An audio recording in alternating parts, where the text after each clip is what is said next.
Welcome back to the channel.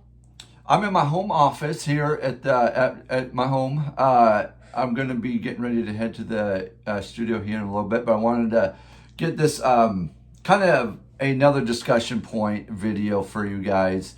And would it be a good idea to get into a umbrella organization? I would say yes, but if you are a independent martial arts association or martial arts studio, I would probably recommend you find a organization like GTMA, and I would recommend that to anybody that is running a solo martial arts school. Is get with these guys, GTMA, and be an affiliate, and you probably won't go wrong with that.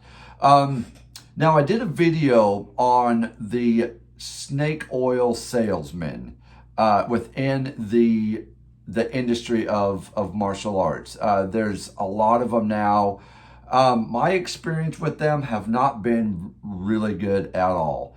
And so I'm a bit leery on the next greatest idea of, oh, this will get you 100 students a month.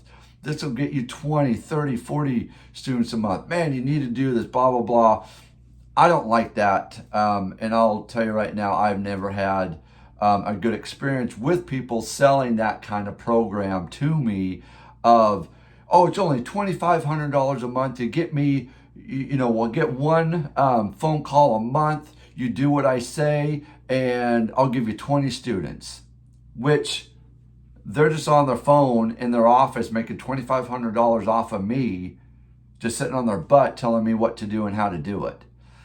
Now to me, no, you need to put some legwork in.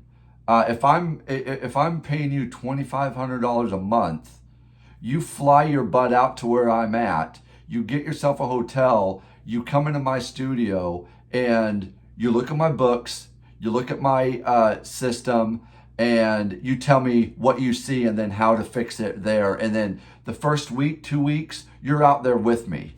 So you get me the first 50 students in the first 2 weeks for $2,500 a month. That's what to me is a good deal. It's an attractive offer.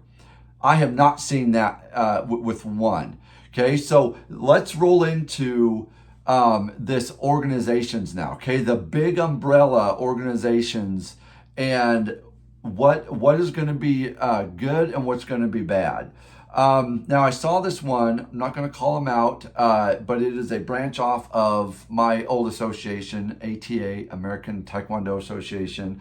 There's about 4, 5, 6 different associations that kind of branched off from the ATA, and they are their own entity now. They are making a corporation, sort of GTMA, Global Traditional Martial Arts organization. They got schools under them, things like that.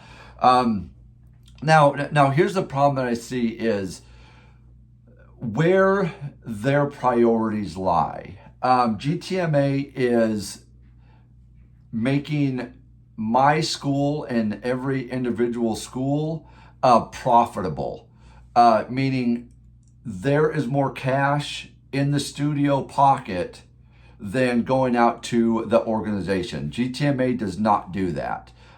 They let us keep a lot of the profit because we need to make money too, right? Like, it's not, oh, well, let me be in this association and let me just, post your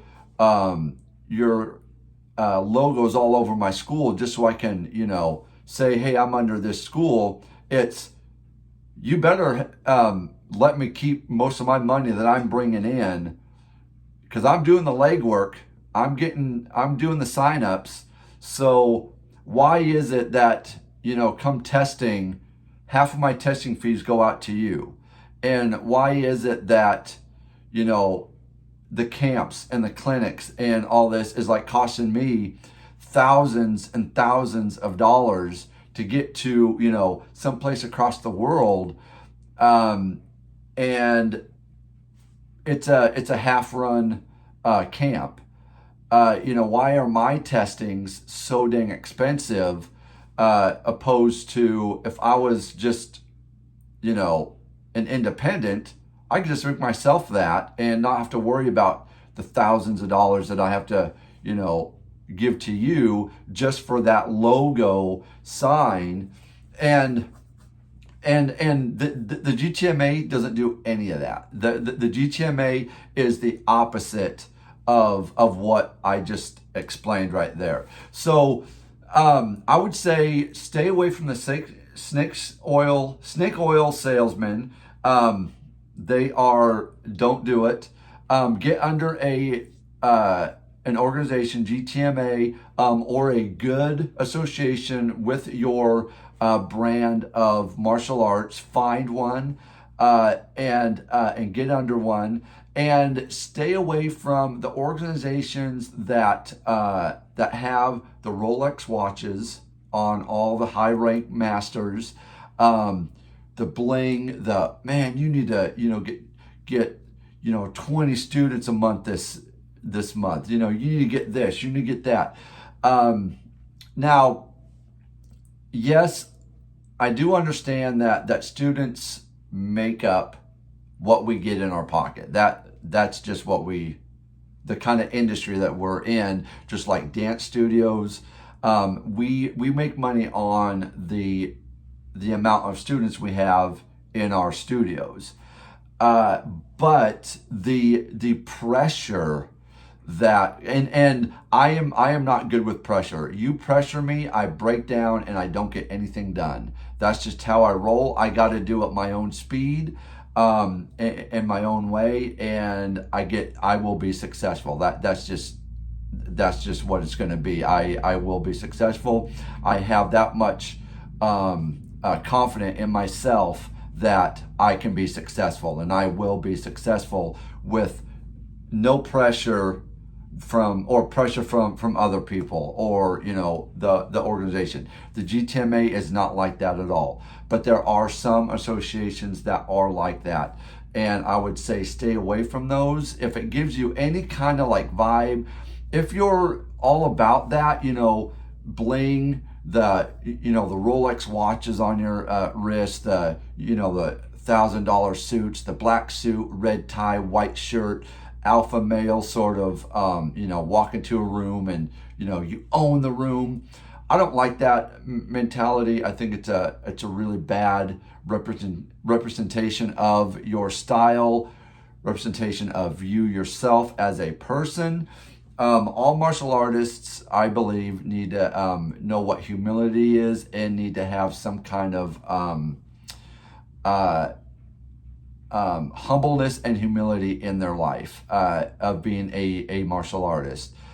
Don't flaunt the money that you're getting from your schools and your instructors. That's really, really a distasteful way of showing I'm making money off of you, and I'm going to show you that I do that. If that's kind of what you are, cool.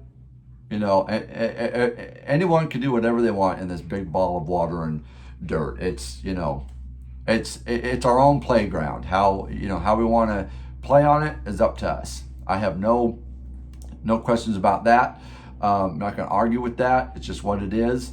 But the ones that are truly wanting to build good, honest, hardworking students that are going to contribute to the world instead of be a degenerate of the world, then I would say GTMA, Global Martial Arts, or a very good organization with what the values that you see, I would say go under them.